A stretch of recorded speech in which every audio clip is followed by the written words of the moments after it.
3 years. That's how long it's been since Apple updated their iPod Touch. That's a long time, but thankfully Apple just refreshed their line with faster hardware. But does the change justify you throwing your old iPod Touch in the trash and picking up the new one? Well, let's find out.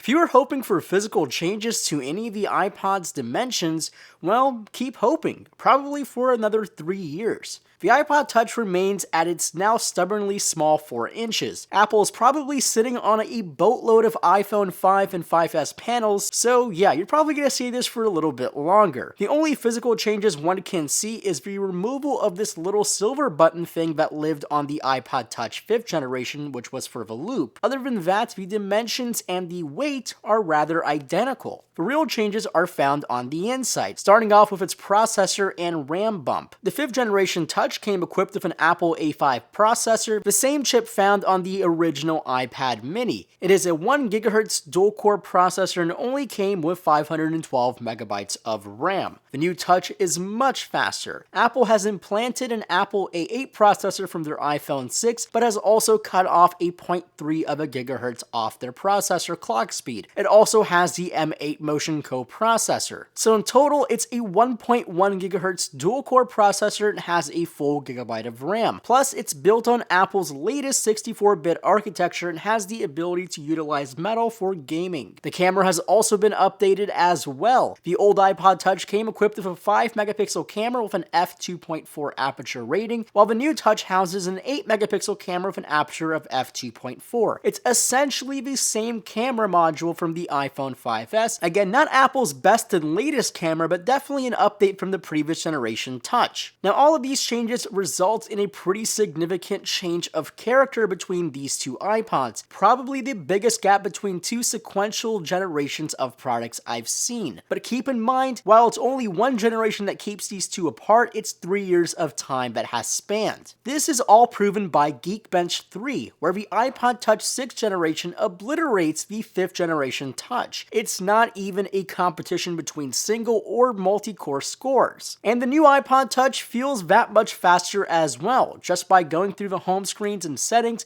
you can definitely tell you have a substantially faster device in your hand, but it really shows through the application loading and gaming performance. It's an incredibly more powerful iPod, but more importantly, it's an iPod that can give the experience of the current generation iPhone without the monthly surcharge, something the older iPod Touch could do, but does it in a much slower fashion. Now, I suppose one of the biggest reasons people would want to update is the new camera. It's now 1 3/4 generation behind the iPhone 6, but that's not so bad. As I said, the camera came right off the iPhone 5S, which means it has an 8-megapixel sensor, and compared to the 5th generation iPod Touch with its 5-megapixel sensor, the camera can capture more detail, more dynamic range, and higher quality video. Also, the iPod Touch now has the ability to record 120 FPS 720p slow motion video, and for a starting price of $200, it's certainly a slim and good little point and shoot camera. Also, the battery has been upgraded too. The 5th generation iPod Touch had a 1030 mAh battery. The new one has a whopping 1043 mAh,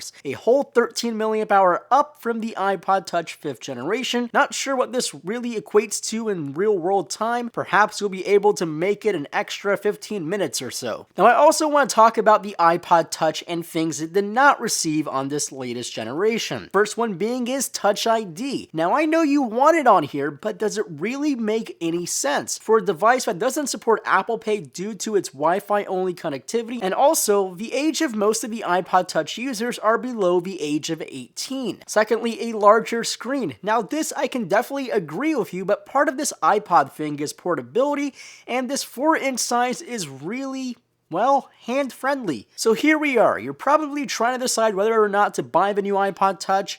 The quick and easy answer is absolutely. It's more powerful, it's fast, and it's the closest thing to the iPhone 6. Plus, it's been 3 years, so it's probably time for a new iPod Touch. So thanks for watching. Make sure to give this video a thumbs up if you enjoyed it, and if you haven't already, hit that subscribe button, and maybe we can give away a couple of these in the future. And as always, my name is Marco Hanna, and I'll catch you guys in the next video.